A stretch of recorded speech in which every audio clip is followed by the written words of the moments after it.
بسم اللہ الرحمن الرحیم۔ وہ کہتے ہیں کہ اہل حدیثوں میں اور جماعت اسلامی عقیدہ کوئی اختلاف نہیں، وہ یہ بھی کہتے ہیں کیونکہ آپ کو عقیدہ پتہ ہی نہیں ہے تو کیسے کر کے آپ کو پتہ چلے گا کہ اختلاف نہیں ہے۔ وہ ماتریدی ہیں، ان کا منہج عقل پر قائم ہے، ان کا عقیدہ صحابہ کا اور تابعین کا اور سلف کا عقیدہ نہیں ہے۔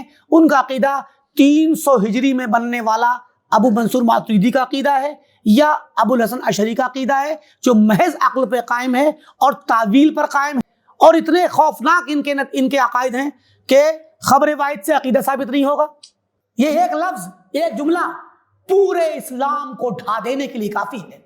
یہ ماتریدی ہیں عقیدے میں، صوفی ہیں، تصوف ان کے یہاں ہے، کن کے؟ جماعت اسلامی کے بڑے اکابر میں بھی اور اخوان المسلمین میں بھی۔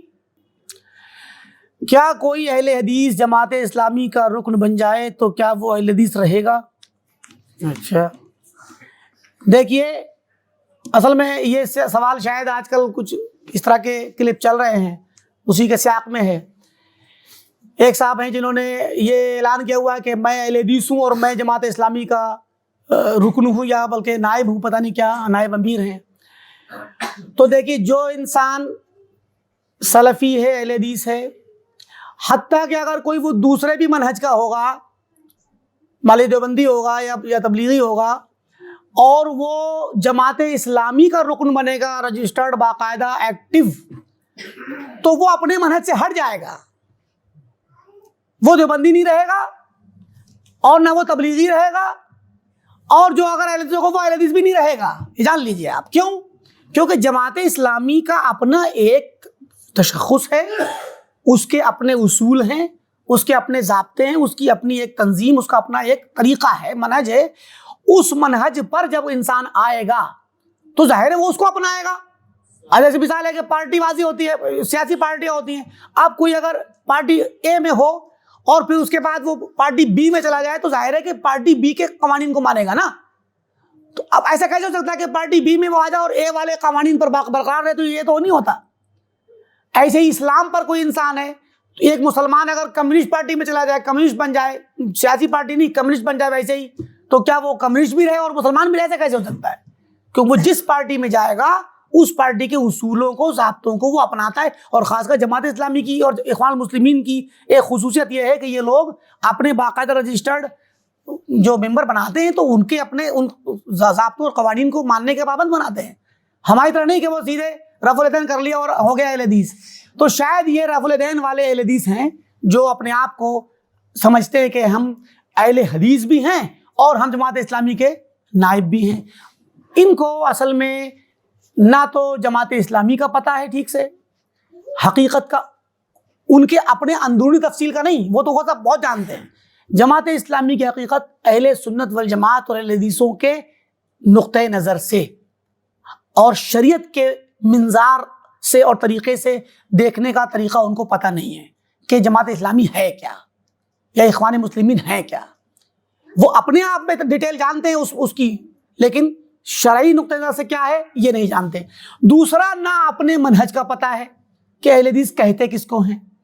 وہ سمجھتے ہیں کہ میں خاندان طور پہ اہل حدیث خاندان میں پیدا ہو گیا تو میں اہل حدیث ہوں، یا میں رفع الیدین کرتا ہوں، آمین کہتا ہوں اور سورہ فاتحہ پڑھتا ہوں، سینے پہ ہاتھ باندھتا ہوں اور ایک ہاتھ سے مصافحہ کرتا ہوں، یہ موٹی موٹی جو باتیں، یہ میں اہل حدیث ہوں۔ اس کو اہل حدیث یا سلفی نہیں کہتے۔ یہ بلا شبہ اس کا حصہ ہے، لیکن اس میں جو اور بھی چیزیں ہیں ان کو سمجھنا ضروری ہے۔ سب سے پہلے یہ جاننا ضروری کہ جماعت اسلامی کیا ہے۔ خلاصے کے طور پہ اگر آپ دیکھیں، انصاف کی نظر سے اگر آپ دیکھیں تو عقیدے کے باب میں اگر آپ آئیں گے تو جب مولانا مودودی سے لے کر کے جتنے بھی بڑے بڑے ان کے علماء ہیں وہ سب، اور جو بھی ان کے ابتدائی زمانے کے ہوں تب اور آج کے ہوں، تو یہ سب زیادہ تر تو ماتریدی اور حنفی ہیں، حنفی اور ماتریدی ہیں۔ تو اب حنفی فقہی طور پر ہیں تو اہل حدیثوں کا سب سے بڑا اختلاف تو یہ رفع الیدینی اہل حدیث ہوتے ہیں، تو وہ فقہی مسائل کا اختلاف ہے، اس میں تو آپ اہل حدیث ہو گئے اور وہ حنفی ہو گئے۔ لیکن وہ ماتریدی ہیں، مگر آپ کو پتہ نہیں کہ وہ ماتریدی کیا چیز ہوتی ہے، آپ کو نہیں پتہ ماتریدی کیا چیز ہوتی ہے اور اہل حدیث کیا چیز ہوتی ہے، سلفی کیا چیز ہوتی ہے۔ تو اب وہ کہتے ہیں کہ اہل حدیثوں میں اور جماعت اسلامی عقیدہ کوئی اختلاف نہیں، وہ یہ بھی کہتے ہیں کیونکہ آپ کو عقیدہ پتہ ہی نہیں ہے تو کیسے کر کے آپ کو پتا چلے گا کہ اختلاف نہیں ہے؟ وہ ماتریدی ہیں، ان کا منہج عقل پر قائم ہے، ان کا عقیدہ صحابہ کا اور تابعین کا اور سلف کا عقیدہ نہیں ہے، ان کا عقیدہ 300 ہجری میں بننے والا ابو منصور ماتریدی کا عقیدہ ہے یا ابو الحسن اشعری کا عقیدہ ہے، جو محض عقل پہ قائم ہے اور تعویل پر قائم ہے، اور صرف تعویل اور عقل نہیں، تعویل ہی نہیں بلکہ عقلی جو منہج ہے ان کا اتنا خطرناک ہے کہ نصوص کو اپنے سامنے رکھ کر ایسے کھیلتے ہیں جیسے کہ پوسٹ مارٹم کرنے والا ڈاکٹر جو عضو چاہے کاٹ دے، جہاں چاہے سل دے، جہاں چاہے کاٹ دے۔ ابھی آپ دیکھ لیجئے موجودہ زمانے کے جو ماتریدی بڑے بڑے علماء ہیں، پاکستان کے الیاس گھمن صاحب ہیں، ان کی ایک کتاب عقائد کے نام سے چل رہی ہے آج کل، جو ان کے محاضروں کا جمع کیا ہوا خلاصہ ہے، اس میں ساری آیات آ رہی ہیں، یہ آیات صفات، اور سیدھے اس سے یہ مراد نہیں یہ مراد ہے، تعویلات چل رہی ہیں، تو لگتا ہے جیسے کہ چھری لے کے بیٹھے ہیں اور جو بھی نس آیا جو چاہا جتنا جہاں سے کاٹ دیا، سمجھے کہ نہیں، اس سے یہ نہیں مراد، اس سے یہ مراد ہے۔ تو اب آپ تعویل کر رہے ہیں، یہ تعویل کہاں سے لائے ہیں آپ؟ یہ کھلواڑ کر رہے ہیں آپ نصوص کے ساتھ، تو آپ کو یہ نہیں پتا کہ آپ کیا کر رہے ہیں، اور اتنے خوفناک ان کے عقائد ہیں کہ خبر واحد سے عقیدہ ثابت نہیں ہوگا، خبر واحد سے عقیدہ ثابت نہیں ہوگا، خبر واحد حجت نہیں ہے۔ اب یہ وہ مسئلہ ہے جو عام آدمی کے نظر میں نہیں ہوتا، تو یہ بیچارے الیاسی صاحب، یہ کیا نام ہے، سعیدی صاحب، کیا جانے کہ جو ہے یہ ہمارے عقیدہ اور ان کا عقیدے میں کیا فرق ہے، کیا جانے اس چیز کو کہ خبر واحد سے عقیدہ ثابت نہیں ہوتا۔ یہ ایک لفظ، ایک جملہ پورے اسلام کو ڈھا دینے کے لیے کافی ہے، پورا اسلام ڈھہ جاتا ہے۔ اس میں جو احناف کا مشہور مذہب ہے، فقہی طور پر بھی اور اصول کی کتابوں میں بھی اور عقیدہ کتابوں میں بھی، کہ خبر واحد سے عقیدہ ثابت نہیں ہوتا، ٹھیک ہے۔ یہ بہر کے لمبا موضوع ہے، اس کو انشاءاللہ بعد میں بتائیں کسی موقع پر۔ تو مراد یہ کہ یہ ماتریدی ہیں عقیدے میں، صوفی ہیں، تصوف ان کے یہاں ہے، کن کے؟ جماعت اسلامی کے بڑے اکابر میں بھی اور اخوان المسلمین میں بھی، چاہے وہ حسن بننا ہو یا بعد کے زمانے کے بھی حماس والے بھی ہوں، یہ لوگ بھی سب تصوف کے ساتھ جڑے ہوئے صوفی ہیں، اور صوفیہ کی بدعتیں، عبادات کی بدعتیں بھی ظاہر ہیں اور اعتقاد کی بدعتیں بھی معلوم ہیں، معروف ہیں، تو یہ صوفی بھی ہیں۔ اور اس کے بعد جب صحابہ کے سلسلے میں آتے ہیں تو رافضی بن جاتے ہیں جماعت اسلامی۔ جماعت اسلامی عقائد میں ماتریدی ہیں، عبادات میں صوفی ہیں، اور صحابہ کے باب میں رافضی ہیں، شیعہ ہیں، کیونکہ صحابہ کے ساتھ جس طرح کی بدسلوکی بدزبانی کرتے ہیں، یہ گستاخی ان کا تو مشہور ہے، مولانا مودودی نے خود کیا ہوا ہے، اور صحابہ کے ساتھ بدزبانی کی ہے انہوں نے، اور کلام کیا، تنقید کی صحابہ پہ۔ تو خلافت و ملوکیت میں بھی اور دیگر بہت ساری کتابوں میں انہوں نے اپنی یہ سب چیزیں لکھی ہیں۔ تو صحابہ کے باب میں یہ جو ہیں وہ رافضی ہیں، اور حاکم وقت کے سلسلے میں یہ خوارج ہیں، ٹھیک۔ اور احادیث نبویہ یا دین کو سمجھنے کے سلسلے میں معتزلی ہیں، عقلانی ہیں۔ مولانا مودودی نے کتنی احادیث کا انکار کر دیا عقل سے، کیونکہ وہ عقل میں نہیں آ رہی تھی۔ تو اب کتنی بدعتیں اکٹھی ہو گئی کہ معتزلی بھی نکلے، خوارج بھی نکلے، رافضی بھی نکلے، صوفی بھی نکلے، ماتریدی تو ہیں اور حنفی تو ہیں، 5-6 چیزیں۔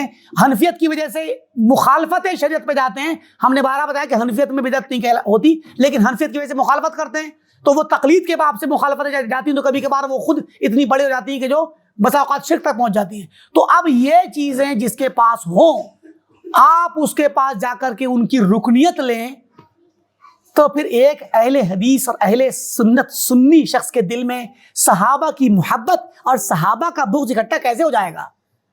ایک اہل حدیث اور سنی شخص کے دل میں حاکم کے لیے دعا کرنا اور حاکم کے خلاف بغاوت کرنا کیسے اکٹھا ہو جائے گا؟ حاکم کی کو کرٹیسائز کرنا، اور ایک سنی شخص کے دل میں سنت کی محبت ہو اور صوفیہ کی بدعت ہو، اس کے دل میں توحید کا نور ہو اور صوفیہ کے طریقے سے آنے والا وحدت الوجود کے جیسے کفریہ اور شرکیہ عقیدے کی ظلمت اور تاریکی ہو، کیسے اکٹھی ہو جائے گی؟ اور ایک سنی کے دل میں ایک سنت کا اور صحابہ کے منہج کا نور ہو، اور وہ ماتریدیت اور اشعریت کے ذریعے سے اپنے دین کو خطرے میں ڈالے اور بدعت میں لے جائے، کیسے ہو سکتا ہے؟ لہٰذا جو شخص یہ کہتا ہے وہ نہ تو سنت کو سمجھتا ہے، نہ اہل حدیث کو سمجھتا ہے، نہ جماعت اسلامی کو سمجھتا ہے۔ حقیقت یہی ہے کہ جو شخص بھی رجسٹرڈ جماعت اسلامی کا رکن ہے، جو بھی ہو، وہ اہل حدیث نہیں ہے، گرچہ وہ رفع الدین کرے، گرچہ وہ آمین کہے، گرچہ وہ اپنے آپ کو اہل حدیثوں میں شمار کرے، وہ اہل حدیث نہیں ہے، وہ جماعت اسلامی کا ہے۔